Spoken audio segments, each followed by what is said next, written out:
Hello and welcome friends, मैं दामोदर परियार आप सभी का कैनन इंस्टीट्यूशन में हार्दिक स्वागत करता हूं।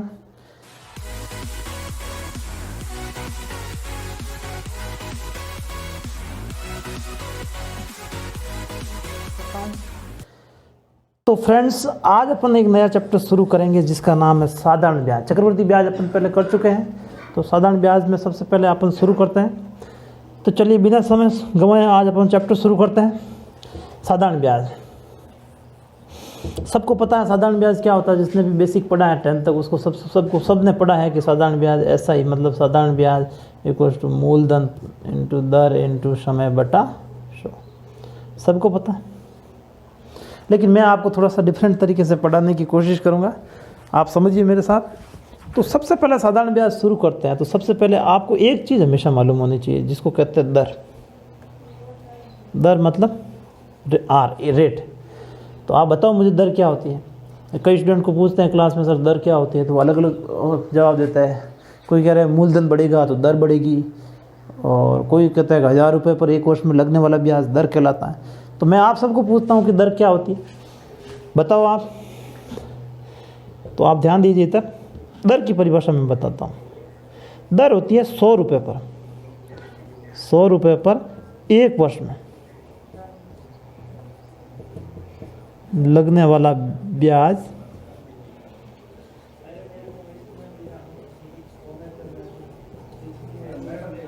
दर कहलाता है। समझ में आ गया। सिर्फ आपको एक कीवर्ड ध्यान रखना, वो है 100 रुपये। कोई 1000, कोई 500, कोई कुछ नहीं। एक चीज़ ध्यान रखनी सिर्फ कि 100 रुपये पर एक वर्ष में लगने वाला ब्याज क्या कहलाता है, अपना दर कहलाता है। तो चलिए इस फॉर्मूले को इम्प्लीमेंट करेंगे अपन धीरे धीरे, तो आप सीख जाओगे। तो सवाल लेते हैं, सवाल से करेंगे तो इम्प्लीमेंट करेंगे आपको कि दर कैसे। सिर्फ आपको दर से ही सवाल सॉल्व करना है। इस फॉर्मूले का रेयर केस, हालांकि बेसिक समझाने के लिए इस फॉर्मूले की ज़रूरत पड़ती है, लेकिन अपने को साधारण ब्याज के सवाल सॉल्व करने में इस तरह के फॉर्मूले की ज़रूरत नहीं पड़े। तो शुरू करें।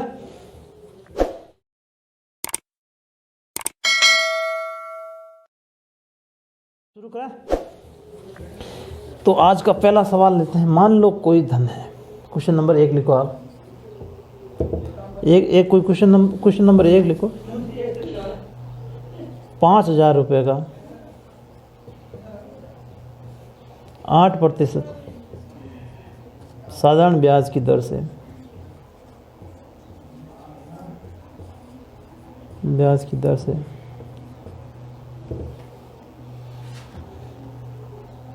3 वर्ष का ब्याज ज्ञात करो।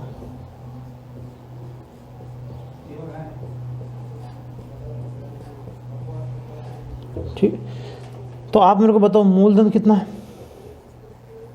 5000 है। समय कितना है, 3 साल है। दर कितनी दे रखी है, 8%। तो ये सवाल देखते ही, सबसे बेसिक सवाल है साधारण ब्याज का, इसको सब करते हैं। तो ये सवाल देखते ही बच्चा क्या करता है, सबसे पहले बेसिक से करने का शुरुआत करते हैं। लिखता है साधारण ब्याज बराबर ऐसा ही बराबर मूलधन इंटू दर इंटू समय बटा 100। फिर इसमें वैल्यू रख देता है। मूलधन कितना है अपना, 5000 है, इंटू दर कितनी है, 8% है, 3/100।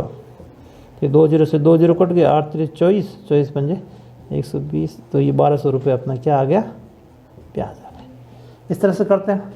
आपने भी आज तक इसी मेथड से किया होगा। लेकिन मुझे एक बात बताओ, मैंने आपको एक कंसेप्ट सिखाया था, आप ध्यान दीजिए, थोड़ा समझने की कोशिश कीजिए। मैंने आपको क्या बताया था, दर क्या होती है। दर की क्या परिभाषा बताई थी कि 100 रुपये पर एक वर्ष में लगने वाला ब्याज दर कहलाता है। तो दर 8% है, तो 100 रुपये पर कितने लगे, 8% मतलब 100 रुपये पर 8 रुपये ब्याज लग रहा है, यही दर है, यही सिखाया था। लेकिन यहाँ पर 3 साल की बात कर रहा है। कितने साल की बात कर रहे हैं, 3 साल। तो 100 रुपये के एक वर्ष में ब्याज कितना होगा, 8 रुपये। तो 3 साल में कितना होगा, 24 रुपये हो जाएगा। 24 रुपये ब्याज जाएगा। इसका मतलब यही हुआ, 100 रुपये का 3 साल में कितना हो जाएगा, 24 रुपये। अब मेरे को बात बताओ, अपना मूलधन कितना है, 5000 पे निकालना है। मूलधन कितना है, 5000 पे ब्याज निकालना है। आप बताओ 100 रुपये का 5000 कितना गुना है, इसको 50 से गुणा कर दो, 50 गुना है। तो इसको भी किससे गुणा कर दो, 50। 24 पंजे 120, ये 1200 रुपये अपना क्या आ गया, ब्याज। तो मैंने आपको समझाने की कोशिश की थी कि जो अपना फॉर्मूला होता है फॉर्मूले से ना करके अपन एक बेसिक तरीके से करें जिसको दर के ढंग से परिभाषा पता है, तो वो इस सवाल का सॉल्व करें। एक बार वापस से समझा देता हूँ कि 100 रुपये पर ब्याज 8 रुपये लगता है, 3 साल का ब्याज कितना होगा 24 रुपये होता है। तो 100 रुपये के ब्याज 24 रुपये है, तो 5000 कितना गुना है 50 गुना है, तो ये 24 का भी 50 गुना होगा, तो ब्याज कितना होगा 1200 रुपये। चलिए एक आध और सवाल लेते हैं ताकि आपका कंसेप्ट और अच्छे से क्लियर हो जाए, आपका दिमाग थोड़ा खुल, अगर किसी बच्चे का दिमाग खुला हुआ नहीं है तो धीरे धीरे खुल जाए। इस तरह से बेसिक से करना है रेट को मान के फॉर्मूले की बजाय, तो अपना सवाल सही हो जाता है और बेसिक अंडरस्टैंडिंग भी डेवलप होती है, थोड़ा दिमाग खुलता है। चलिए एक और क्वेश्चन लिखिए, क्वेश्चन नंबर 3 था, 3 4 जो भी है। 5000 रुपये, 5000 रुपये कितने प्रतिशत वार्षिक ब्याज की दर से?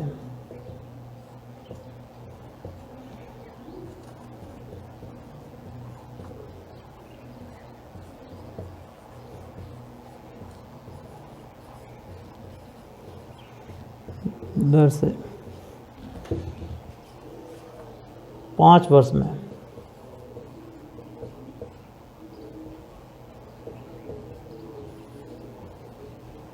8000 रुपये हो जाएगा। इसको सॉल्व करो। बहुत ही अच्छा सवाल है। इस सवाल को सॉल्व करने से पहले एक बार वीडियो पॉज करो, फिर इसका सॉल्यूशन देखो, तो आपको बहुत जल्दी से समझ में आ जाएगा। अब बच्चा क्या सीधा देखता है, ऐसे जैसे न्यू अखबार पढ़ते हैं ना, जैसे पढ़ने की कोशिश करता है, सॉल्व करने की कोशिश करता है, हिस्ट्री वगैरह पढ़ता है, जैसे पढ़ने की कोशिश करता है कि हमें तो समझ में आ गया, समझ में आ गया।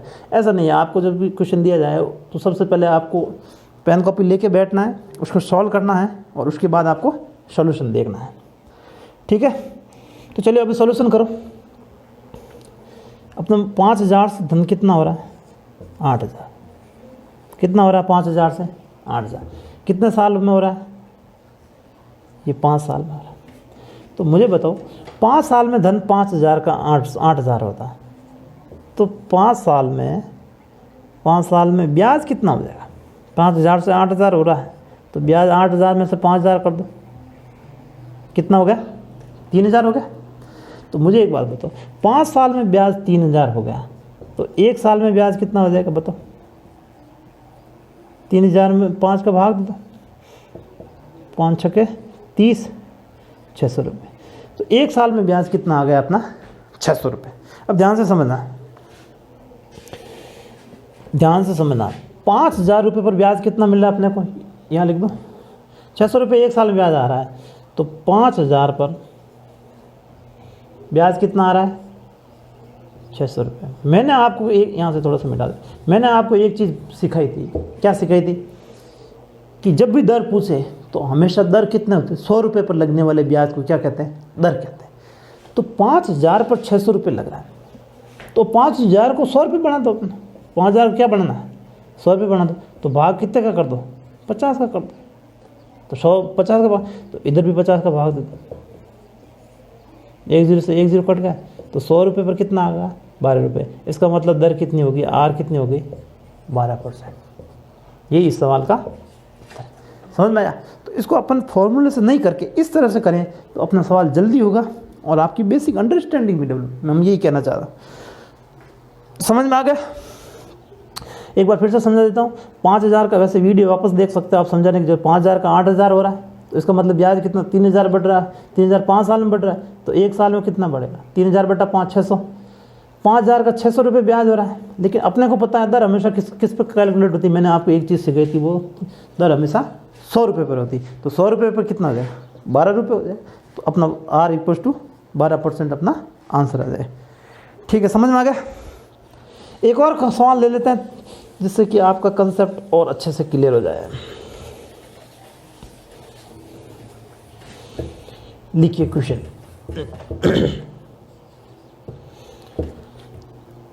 कोई धन, माना कोई धन है,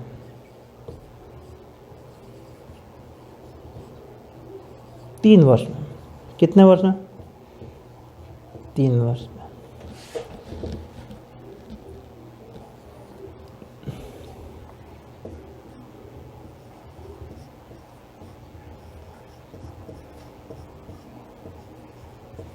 8 गुना हो जाता है तो उसी धन को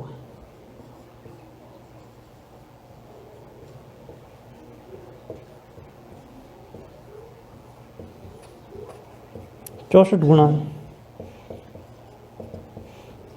होने में कितना समय लगेगा? बहुत ही अच्छा सवाल है। अब आप इस सवाल का सॉल्यूशन करो पहले, तो मैं बताता हूँ आपको। अब मैं फॉर्मूला से नहीं करूँगा, सीधा ही बेसिक से करने का प्रयास करूँगा जिससे आपको समझ में अच्छे से आए। तो ध्यान दीजिए इधर, 3 वर्ष में कोई धन, मान लो कोई धन क्या है, 100 रुपये मान लो। अपने को दर पूछिए 100 रुपये पे ज्ञात करेंगे, मैंने आपको सिखाई दी चीज़। कोई धन 3 वर्ष में 8 गुना हो रहा है, समय कितना है? 3 ईयर। 8 गुना हो रहा है, इसका मतलब अगर मूलधन 100 रुपये है तो वो कितना हो जाएगा? 700 रुपये हो जाएगा। हो जाएगा नहीं हो जाएगा? तो 700 प्लस 100 करोगे तो 800 हो जाएगा। तो 3 साल में कितना हो रहा है? 700 रुपये। ध्यान से समझना। जबकि अपने को उसी धन को 8 गुना होने, 64 गुना होने में कितना समय लगेगा ये पूछा है। तो 700, देखो 100 रुपये का 700, 3 गुना 8 गुना तो 700 हो गया, लेकिन अपने को पूछा है 64 गुना। इसका मतलब 100 रुपये का वो धन कितना है? 6300 हो जाएगा। अब मुझे एक बात बताइए, 700 से कोई धन 6300 हो रहा है तो वो कितना गुना है? 63, 9 गुना है। तो 3 को भी कितने 9 से गुणा को, 9 3 27, ये अपना क्या हो जाएगा आंसर। तो आप देख रहे हो कि जो सवाल 10 मिनट में हो रहा था वो सिर्फ 2 सेकंड में सॉल्व हो गया। तो इस तरह से दर को अपने 100 रुपये मान के इस सवाल को सॉल्व करते हैं तो कुछ ही सेकंड में सवाल को सॉल्व करते हैं। ये एक बेसिक चीज़ है, ये कोई नया कंसेप्ट नहीं है, ये बेसिक चीज़ है जिससे सवाल बहुत ही ईजिली सॉल्व हो जा सकता। चलिए और सवाल करें एक आध। ये सवाल समझ में आ गया सबको? नहीं समझ में आया वीडियो वापस पॉज करके देख सकते हो आप। एक और सवाल लेते हैं कोई। लिखिए सवाल, लिखिए। 600 रुपये का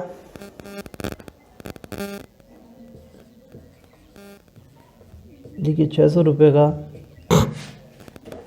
8%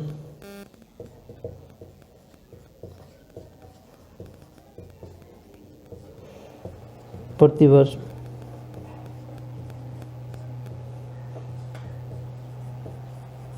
साधारण ब्याज की दर से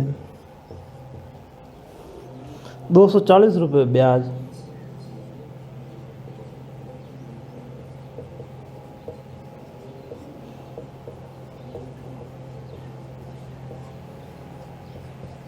कितनी अवधि में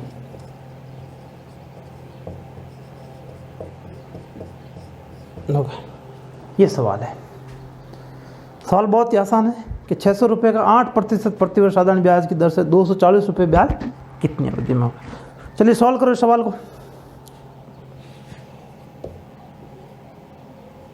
अब ध्यान से देखिए सवाल को। अपना मुझे एक बात बताओ बेटा, अपना मूलधन कितना है? 600 रुपये।